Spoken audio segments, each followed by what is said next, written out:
Okay, quick look through Friday's end of day screens. So, what happened in Europe on Friday? Small caps actually did an about turn, took the bottom of the range out and closed higher, which is nice to see. DAX closed below the range, and 250 and 100 closed back in the range. Let's have a look how the US closed. Swing point posted on the industrial, swing point posted on the S&P, SPY. Qs, Nasdaq continues, and the Russell, relative weakness still. So let's just jump through the markets and have a quick look at what we're looking at here. Put a clean chart up. I've just been running the end of day radars.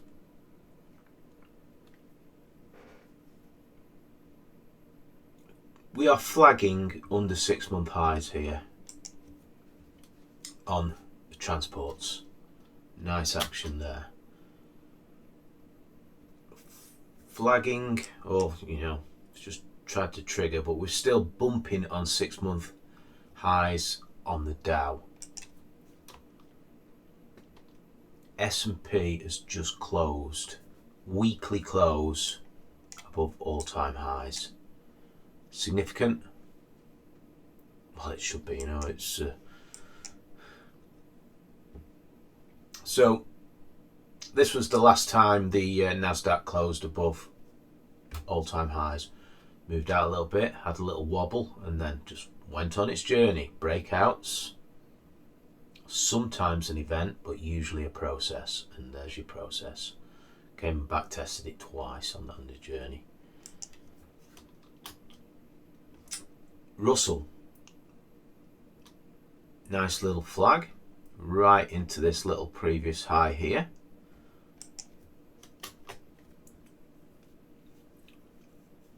DAX, FTSE, 250 flagging out there, kind of a bit of a drawn out flag, and small caps just look really nice there, coiling. So, I know we're in some pretty good stocks at the moment. It's as if the market's giving us the golden ticket at the moment, but the UK market is just not taking part at the moment. So we've got a huge divergence between the UK market and even the rest of Europe. I've just said the rest of Europe. Go and have a look, because I haven't looked, but I can see the DAX is a lot stronger. So go and have a look at that, see what you think. Do you think the US market should come back down and we should take the lows out? That's the bear case. Do you think the US market can hold up here and the UK can start to sort of pull into the US market? Or do you think, the UK market can dislocate from the rest and start to sort of play catch up on its own? Little tick, we had a huge jump up in the 350 trend model the week before last. Steady week last week, little tick down this week, what you'd expect on a down week, but holding pretty strong. So we don't need to answer those questions. We just need to trade the right and edge. But that's what's on my mind at the moment. Gold, just consolidating. Mean trends around here somewhere. Time or price. It's kind of went the price route straight away, but it could still come in further. Excuse me. I think we'll just jump into the end of day closes and see what we can find in here. What I'll probably do is just break this video up into a couple of pieces, and in fact I will do that. So let's just we're delayed on Bitcoin, so obviously we looked at Bitcoin as basing out here It's broken out. I've taken the liberty of drawing the first retrace on the chart already, and an idea of where it would be interesting to see the swing point on Bitcoin. It might not get there, but you know, one worth watching. So TLT basing out, 7 to 10 year basing out. Let's just have a look at cable.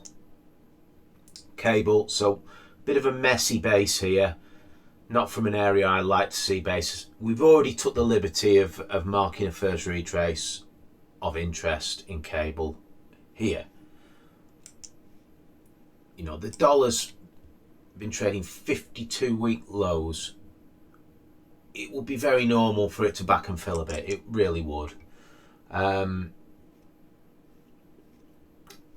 What else should we look at before I move on to the next video?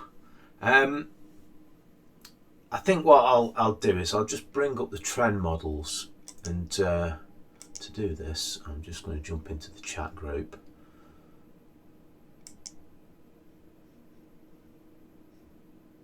And let me